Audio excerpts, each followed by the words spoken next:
A landlord in St. Petersburg is charged with a federal crime. Now at 6, the lies authorities say he told and the uncertainty his tenants face tonight. Good evening and thanks for joining us. I'm Wendy Ryan. I'm Brendan McLaughlin. He pays 25% of St. Petersburg's nuisance fines himself. Now Michael Shimshoni may land in federal prison, and city officials wonder if that'll finally give them a chance to clean up his mess. Allison Morrow joins us now from that property in question at the center of this federal indictment. Good evening, Allison.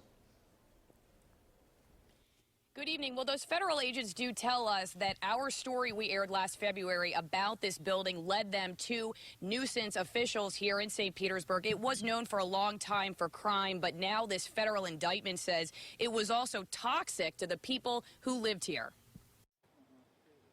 An avid gardener, Sue Ellen Glover, spends a lot of time in her front yard. And I never came out here without my dog because I didn't feel safe. I would be approached by people from the house across the street.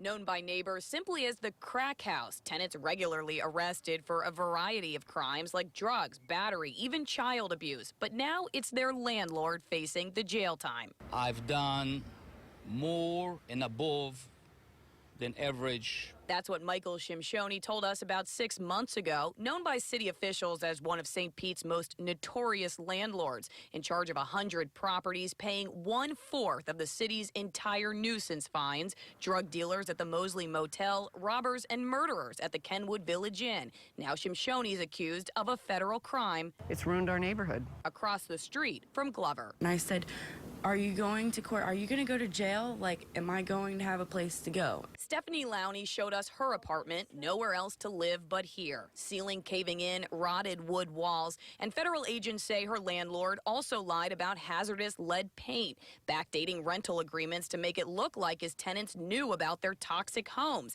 Now facing prison time and what nuisance abatement officials hope might finally mean a new landlord. They work very closely with us and clean up properties, and then we can clean up an entire neighborhood. The city says Shimshoni racked up $41,000 in fines, except with us, he denied owning any properties other than this $500,000 home on Tierra Verde. Take some of that money that you have and either make that a habitable place for decent people to live or get out of our neighborhood. Now, Shimshoni did sign a plea agreement, but the terms of his sentence will not be official until his court hearing in 2 weeks. We did try to contact him as well as his attorney, but we have not yet heard back. We're live tonight in St. Petersburg. I'm Allison Morrow, ABC Action News.